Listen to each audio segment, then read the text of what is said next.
Welcome to Behavioral Grooves. My name is Kurt Nelson. And I'm Tim Houlihan. Given the strange and turbulent times that we are living through, Kurt and I decided to reach out to some of our favorite behavioral science researchers and practitioners to get their take on the novel coronavirus pandemic that is shaking the world.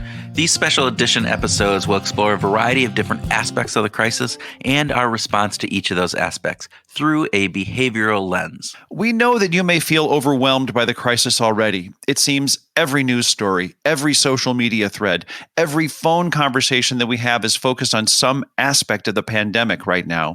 While the news and updated information are essential, we're going to take a different tact. We want to try to understand the science behind our reactions and our behaviors and how science can help us cope and move beyond the current crisis. In each episode, we talk with a different behavioral science expert and get their best thinking on an aspect of the crisis. So sit back, take a deep breath, and listen to our special series on behavioral science and the coronavirus pandemic. Elizabeth Gilbert is the head of research at PsychologyCompass, a content platform that uses insights from psychology and neuroscience to teach people how to be happier and more productive. She has a PhD in social psychology from the University of Virginia and a postdoctoral fellowship at the Medical University of South Carolina. We are happy to have her on the show. Elizabeth, welcome to Behavioral Grooves. Thank you so much for having me. I'm excited to be here. We are so glad to have you here. You sound great, by the way. Thank you. I'm feeling pretty good. My, in case people are listening in the future, it's COVID time, and my kids started back in daycare this week. So, I'm very happy. So it's been a trying time having all the kids at home, huh? Oh my gosh, yes. I mean, I'm not unique in that sense, but it's taught me a lot about how much I appreciate my caretakers and daycare and all of those things that we normally take for granted. I know. I think there's been the meme around how much we need to pay teachers once this is done, just because of the understanding of what they have to go through every day as we've lived it. Oh, well, so your work is crosses a wide variety of topics, which I love. That your research and the kind of work that you do is certainly all about social psychology, but you've crossed a lot of things. Could we might want to talk about self-regulation. We might want to talk about decision-making, goal setting, all kinds of really wonderful things. But could you start from where you're at right now, mental well-being? How are you as a mom dealing with this? And what are you seeing the work that you're doing impacting people? Sure. It's kind of interesting. So we're in week 6 or 7 now, at least. And I think there's been a change over time, at least in my personal experience. And I think from seeing the people around me, it started with a little bit of, I don't want to say panic, but, extreme anxiety and uncertainty. And I think over time, we're seeing a little bit more division between groups of people.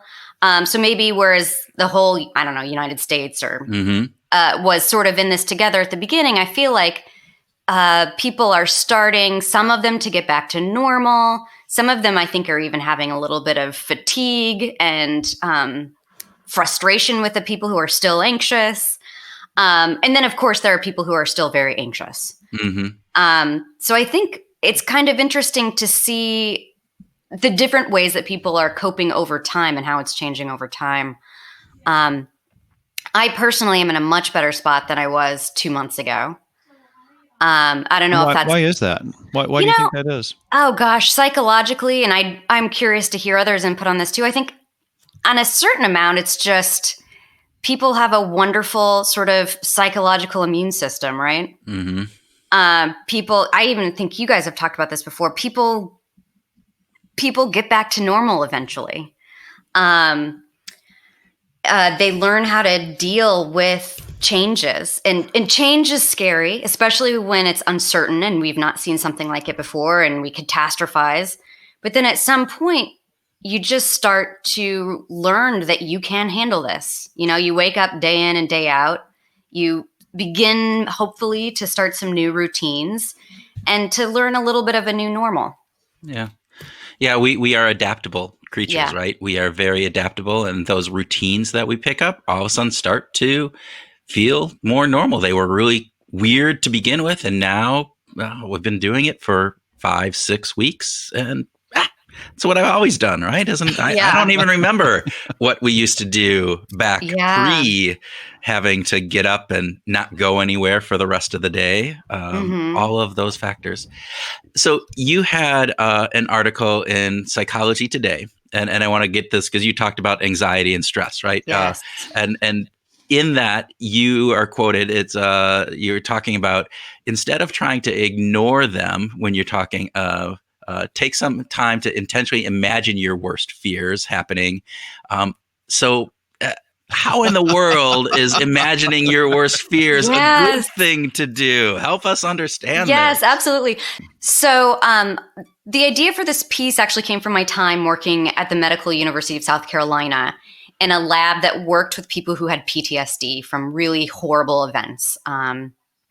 Lots of just horrific military events, personal traumas in their life.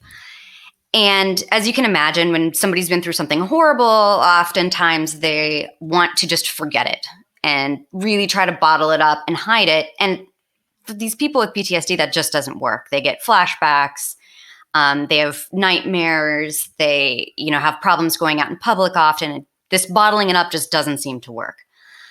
So this lab did a therapy that's actually been around for decades now called Imaginal Exposure, where they would work with these people who had PTSD to basically desensitize them to their trauma by walking them through it over and over and over again. And it's not necessarily that, you call somebody into the lab and on day one of their therapy, you say, okay, tell me all about your trauma. Let's go through it in horrific detail, right? You might start with something a little smaller, like something else that scares them. But over time, you work up to having them really walk through their trauma over and over and over again over the course of weeks. And eventually they begin to learn that they can handle this trauma, right? They're stronger than maybe they thought they were. They can even come up with, solutions for next time if they get an intrusive thought or a nightmare about their trauma, how they can handle it. And just the same way that, somebody might get over their fear of spiders by just sort of slowly being introduced to spiders, people can get over their bigger fears in a similar fashion by just sort of being exposed to it and learning that they are strong and they can get through this. How is it that the intuitive version of avoidance isn't as effective? I think, there are some things that just stick with us. And if you avoid something, that means you aren't giving yourself the time to address it. By avoiding it, it maintains its control over you, right? You're always sort of running from it or trying to get away from it.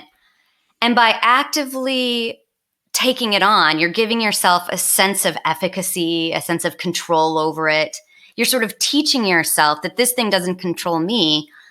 With a little bit of practice and work, I can begin to control this thing. And it is a part of my life, right? I can't just hide about COVID. Like, it really does affect me on a daily basis. I have to take precautions. I am scared. My husband works in an emergency department. I'm scared every time he goes in.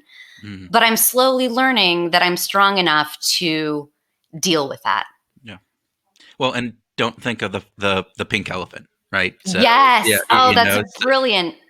Yes. So when you trying to suppress things, the natural tendency for our brain is to actually go and figure out, well, all right, what was that? So, those are always key pieces of this. So I'm hearing that there's an aspect of what we talked about before, this adaptability by facing our fears and kind of imagining them. It's almost like we're living through them and we're becoming more accustomed to them. They become more commonplace where they don't have as much vividness and control over ourselves.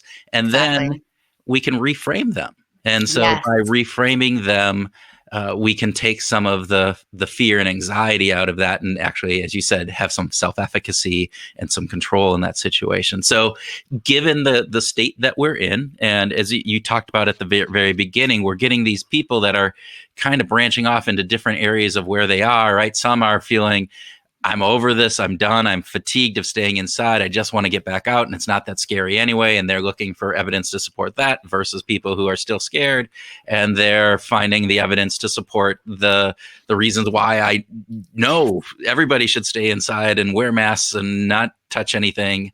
How do we deal with that discrepancy between these people and the different perceptions that they have on this, or is there anything that we can do at all?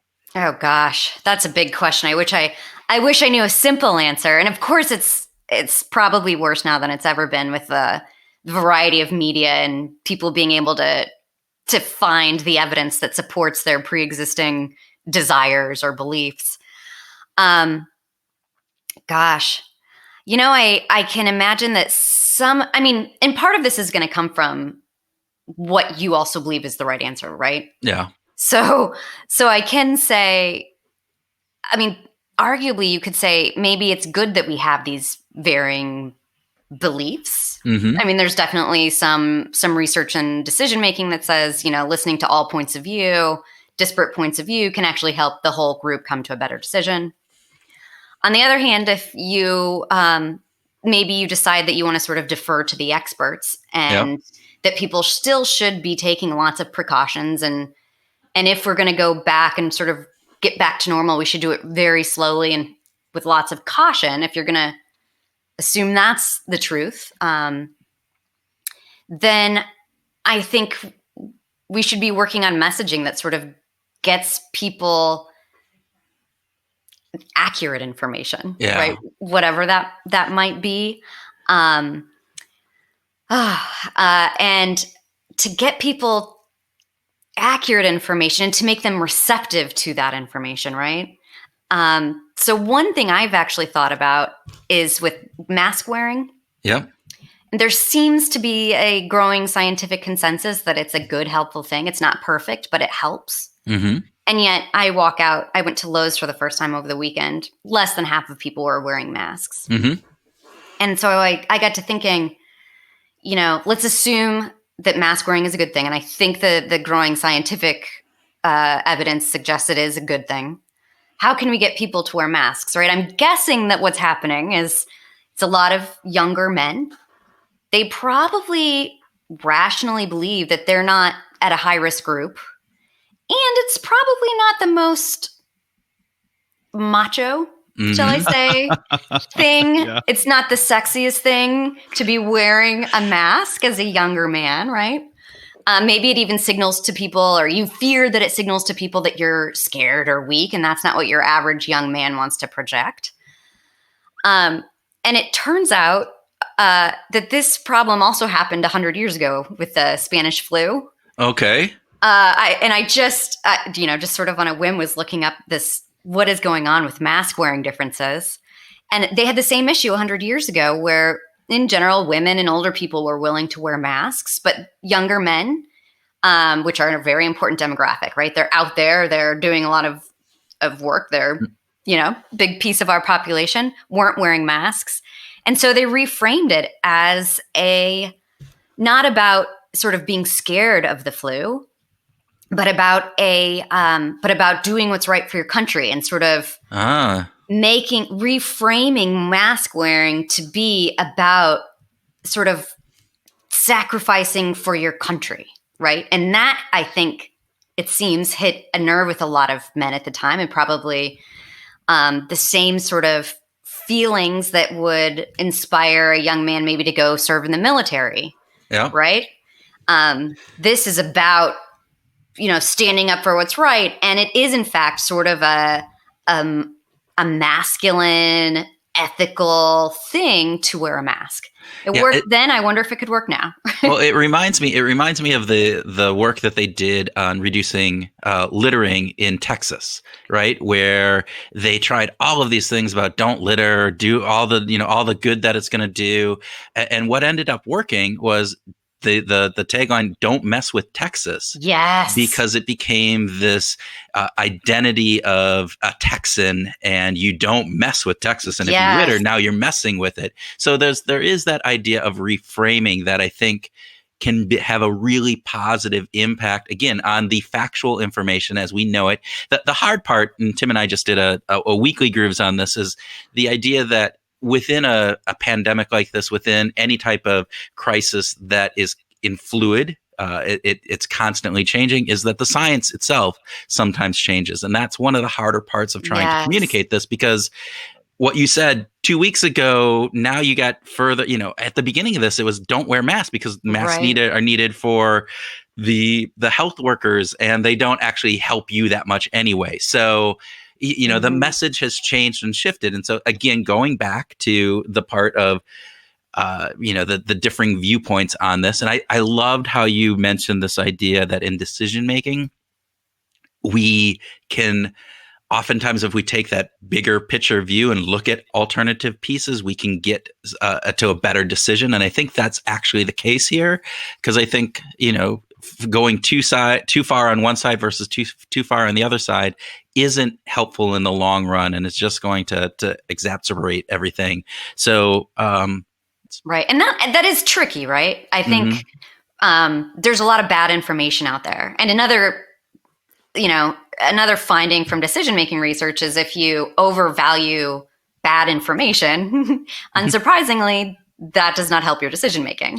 So part of decision-making is sort of making sure that the information you call, or the information you get, is culled, right? It's good information. It's, and you're not overvaluing or even equally valuing all information, but you really are hopefully valuing the best information, maybe the most scientific information, Any insights on how we can get people to do that? Because I have conversations with relatives all too often that are big conspiracy theorists, and they're really good at moving the goalpost and the what about kinds of things.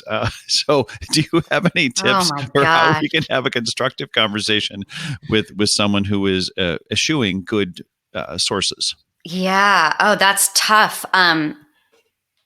And I think that big, scary problems like this seem to be really to lend themselves towards conspiracy theories. That's that finding that big issues deserve big solutions, I suppose. And so people are looking for, there must be some huge reason for this that's out of the norm, right? It's not just a virus happened and it cut off. There must be something else really big happening behind the scenes. Yeah. I wonder if part of it is just acknowledging to those people, like, holy cow, this is really bizarre and big. And it makes sense that you would think there must be some big, bizarre reason behind it. But actually, have you seen this, finding on exponential growth?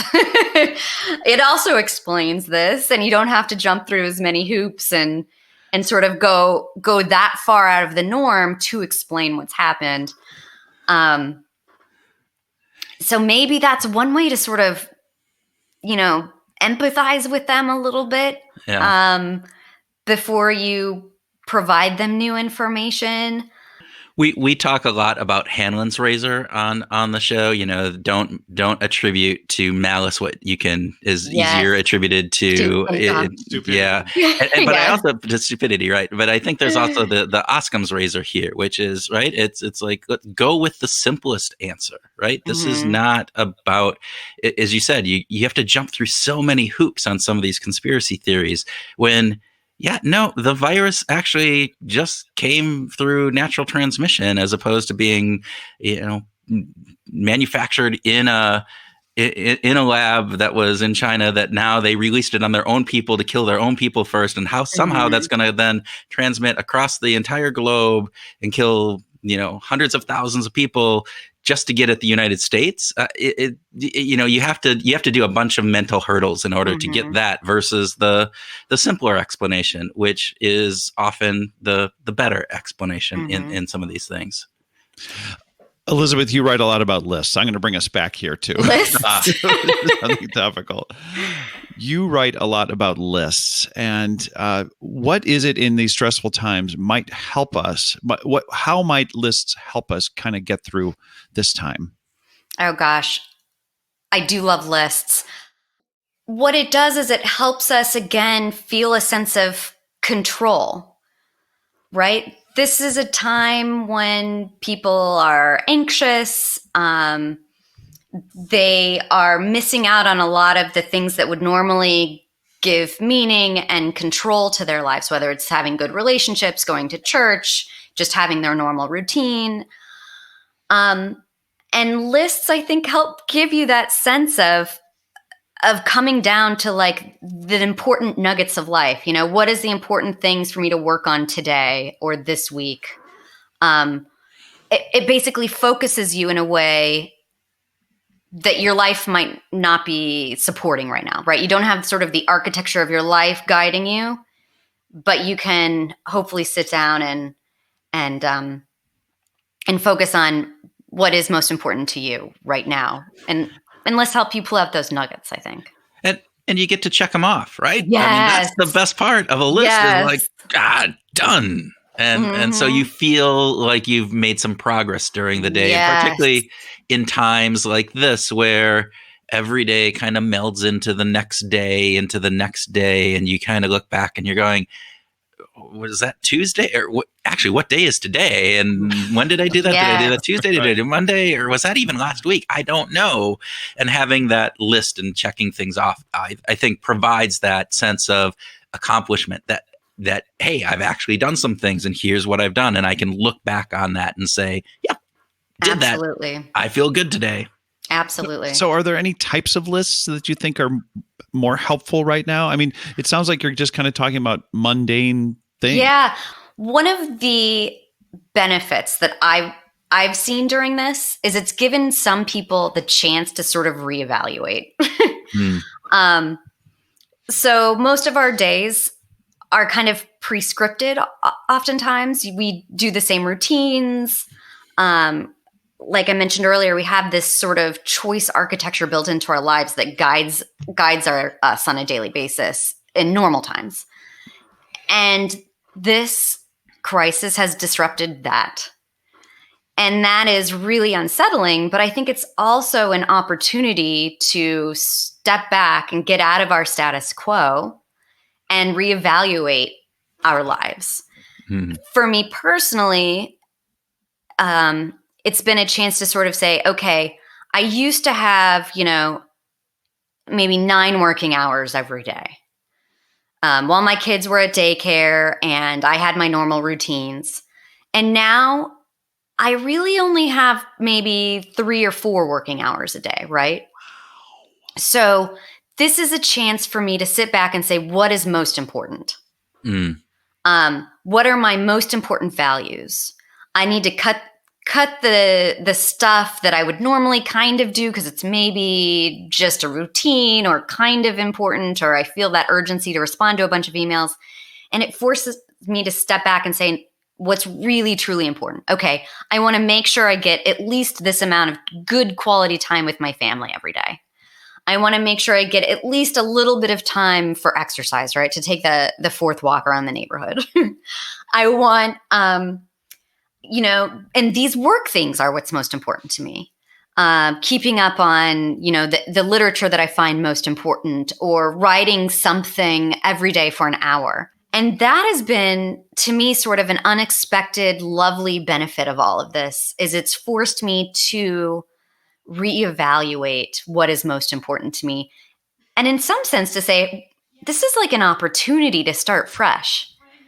I think it's interesting that the way you started framing that was you talked about family first, and then you talked about your health, and then you talked about work. And I don't know if that was preconceived or if that just kind of emerged naturally. I thought that's an interesting frame, right? That just the way that you talked about it. And I don't know that I would have put it in that order 6 months ago when things were more normal. 6 months ago, I probably would have started with, well, I spend most of my time during work, so let's focus on that. And then I get, from 5 until 8 every night is family. So maybe that's number 2. And then a couple times a week I exercise. So that must be number 3.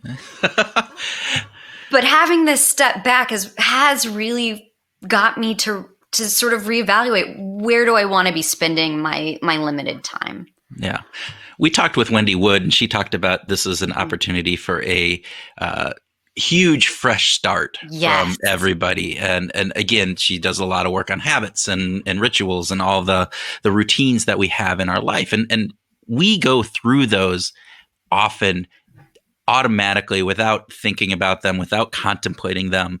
And as you just mentioned, and I think it's a very salient point in all of this, this provides us this super shift that we actually have to reevaluate in many instances, because we are thrown out of that normalcy. We're thrown out of our daily habits that we typically have done in the past. And so if you frame that mindset of how can I learn from this? How can I grow from this? What can I take away from this? I think people can come out of this much stronger with a much better semblance of what is important. And I think that you frame that really well. So thank you for that. And we also, we've heard some surprising things when talking to Mariel Beasley from the Common Sense Lab at Duke. She's talking about how lower to middle income people are actually saving more for short-term issues. Like they're changing their habits to reduce debt, to pay down credit card debt, and increase savings in a time that is completely counterintuitive for that to happen. Oh, wow. That's wonderful. Even if it is, I wouldn't wish a crisis on anyone, but if it has those sorts of eventual benefits, that's pretty wonderful.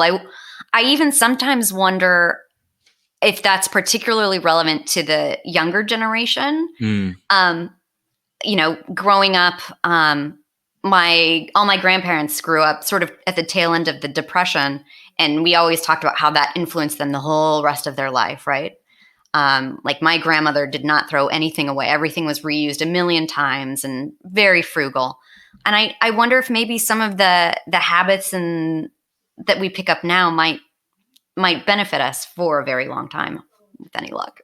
Yeah, no, I think there's some really salient points to that. We've talked about that. Tim and I have talked about that multiple times. Is this a big enough shift in our social norms and our daily routines that this will have long lasting effects like the Great Depression did? Or will it be a 9/11 type thing where, there were some immediate changes, but for the most part, we went back to some normalcy after that, outside of, taking our shoes off in the airport. But you also write a lot on anxiety and stress and different pieces around that. Given this time frame, obviously there's some reframing that we can do and reassessment and reevaluation of things, but still people are going through stress. So what are some of the things that we could do to help alleviate and manage that stress and anxiety in this time? Sure. Well, a couple of the most important things to people, regardless of whether there's craziness going on like COVID, is social relationships, right? Mm-hmm. And those have been hard hit in some ways by COVID. You can't just go out and have dinner with your friends. You don't see your colleagues at work like you normally would. I can't even talk to my neighbor without standing 6+ feet away from her. But finding some way to ensure you get that social interaction on a regular basis, I think, is very important, even for introverts. I've heard, some of my introvert friends joke that this is a blessing to them, but they're also texting me all the time. I think even introverts, need some social interaction. So figuring out how to get that in, whether it's, just texting your friends on a daily basis to check in. I don't think I've ever talked to my mother as much as I have in the last 6 weeks. Talking to your partner, somehow getting that social interaction, even if it means, you do it on the phone. Another, main I think driver that people have that makes them happy is a sense of accomplishment and meaning in their work. So a lot of my happiness research isn't just about the sort of hedonic happiness that most Westerners think of, right? Not just laughing out loud and having fun, high energy sort of happiness, but also having that meaning and that purpose in what you do on a daily basis. I've seen a surprising growth in articles about gardening lately, it seems. Mm-hmm. I wonder if that's one way people are getting sort of a sense of meaning and enjoyment about making something grow. But there are other ways, of course, that people find meaning, whether it's through reading or volunteering. One thing that my church did, because we couldn't meet as person, is we made all of our toddlers write cards to the older people in the church. And that was not particularly fun for me, getting my 2-year-old to paint without destroying our house. But at the end of the day, I felt really good about that, So finding something that gives you a little sense of meaning and purpose every day, I think is really important. And then another thing that I've thought of is there's some really new research led by Shigeo Ishii, who's this wonderful well-being researcher at the University of Virginia and now Columbia, who's started to understand the importance of psychological richness as a facet of well-being. So in addition to just sort of the hedonic happiness and the meaning part of happiness, he's studying this richness component. And what that is all about is basically having a life that's filled with various experiences that just sort of make us think and make us reevaluate. And these don't have to be positive things, is his neat contribution, right? It can be things like struggling to find yourself, or reading a novel that makes you cry or makes you sort of depressed. Those sorts of things that aren't traditionally considered happy can actually, I think, improve your overall well-being and your sense of psychological richness. And I even wonder if this whole experience of sort of reevaluating our lives might help us all come out on the end a little bit more psychologically rich, just because it is such a unique situation. Elizabeth, thank you so much for your time. We so appreciate this conversation on all the wide and varied topics. This was just terrific. Thank you. I had a lot of fun. I have no idea how this what the takeaway nugget is, but I had a lot of fun. I think there are multiple takeaway nuggets. A lot of hedonic pleasure coming out of this. Well, hopefully not because it was a struggle. Oh, there we go. I hope our listeners found the same things, and thank you. We appreciate it. My pleasure. Thank you both so much. Welcome to the special edition grooving session where Tim and I groove on some ideas and concepts that were inspired by our conversation with Elizabeth. All right, Mr. Houlihan, how were you inspired? I was inspired by just talking to Elizabeth. I love talking to researchers that just care so much, or they're so passionate about what they're doing. She just bubbles over with that. I like that. I care stuff really comes through in a big way about the research. Passionate and smart, right? I mean, that's a plus too. You're passionate, but I mean, she's passionate and smart. So I love talking to those passionate, smart people. That's a much better combination than just passionate. That's right. Great. But to answer your question, I want to start talking about imagining your worst fears technique. No, why would I ever want to imagine my worst fear? Come on. So it struck me. Isn't that scary? It was like it scares you, like senseless. Just talking about it just kind of made my skin curdle. But the idea of using imaginal exposure to desensitize us to traumatic experience is a really, really important. First of all, it's psychologically sound. There's a lot of good research on it.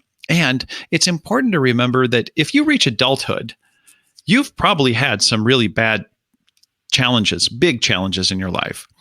Maybe not on an objective level, but at least on a subjective level. I could think back through my own life and say, whoa, that was really, really bad. And if I made it through that, using imaginal exposure to go back and say, you can do this, you can get through this, I think is a really, really cool technique to think about for people who are kind of on the edge. Yeah, I know it's been used in cognitive behavioral therapy, right? Particularly in phobias, in using this imaginative exposure to overcome those types of phobias. Now, it's not as good. They say it's not as good as being, exposed live. So if you're afraid of spiders, imagining spiders versus actually having, spiders there to overcome this, to get accustomed and overcome that fear, it's not there. But in a pandemic situation, you don't want to expose yourself to the virus. So this is a really good way of doing that. And I think there's some value in thinking through that. It's counterintuitive to a certain degree. Like, it is. I don't want to think about my worst fears. And yet by kind of pushing that down, it's the pink elephant thing that we talked about. It oftentimes reappears bigger, worse, more painful, more impactful than if we were just to address it and say, hey, this is the case. This is the worst case. So now what's, if that's it, and I can imagine myself coming through that, then I'm probably going to be okay. Yeah. That is pretty great. Can I just keep riffing on this? Because the second thing that she talked about that I really liked was about the framing of the way we think about things. Messaging and framing is really, really important, right? Because we're all going to have different points of view, and in a magnificently unpredictable situation, we're going to have changes. Things are going to change, and so even the experts are going to say one thing one day and then change things. But the messaging could certainly improve receptivity overall to I think we've talked about this in the past, but don't touch your face is a much inferior. Yeah. So now you're touching your face. It's an inferior message to keep your hands in your pocket. Put your hands in your pockets is a really great message, and that automatically takes care of the touching your face. But as soon as you say, "Don't touch your face," we got the pink elephant effect that you talk about. Yeah, it's the thing that you're priming your brain to touch your face, right? So those are some things. I think it was really also very interesting, and just in the framing aspect of like wearing masks, and this idea that she brought up of, in the 1918 influenza, the flu of 1918, that men were the ones who didn't wear masks. And it was because they thought it was not masculine enough. And so then they reframed that to save your country by wearing a mask. And it became patriotic. We have not done a good job in framing our responses for this. And you can see it in the political atmosphere around wearing a mask, which it should not be a political statement. This should be a safety statement that is just based on the damn facts. And part of that comes into the politics of all of this, but part of it comes into how we message it. How do we frame it? Right. So. Yeah, it could have been more like "Don't mess with Texas" to reduce the amount of littering. It could have been "Patriots wear masks." Yeah, patriots get vaccinated. Patriots stay at home. There could be a whole series of things framed in a way that is positive and easily adaptable to the changing conditions as well. But that's not the world that we're living in. But you bring up another point. You just said adaptable, right? And this is one of the pieces that I took from this, is that we are very adaptable. We have been adapting, right? We have been adapting in the way that we approach things and how we cope with things and various different things, but that we're also going to have to be adaptable moving forward.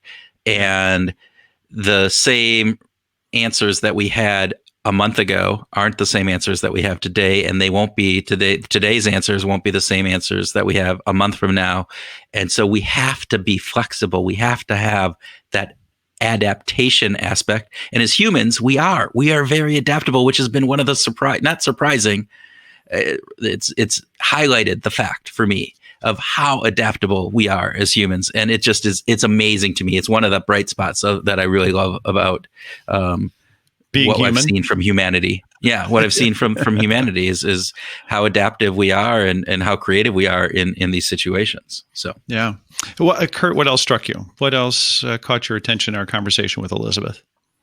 Well, she talked about this sense of control, mostly because she's talked about making lists and routines. Yeah. And she talked about how she loved making lists, right? There's a big element of lists that are about control. I can see what I have to do, I check it off, and I am done with it. It is a control piece. And in this time, in the uncertainty that surrounds all of these factors that are going on, control is really important. And so having a sense of control can really help. Absolutely. And the routines are really important as well for us to think about. And this is something that's come up in past conversations, but having start and stop times to your workday, using routines to establish when I do certain things, I'm going to stop doing that and do something else. The routines can be milestone based or time based. And it's important to be reminded that routines help us feel comfortable, right? And reduces all that cognitive labor, calorie burning, and puts us back into system 1 thinking rather than system 2. So the better our routines, the easier life is, basically. Yeah, and that's not a bad thing in these times, right? Yeah. So yeah.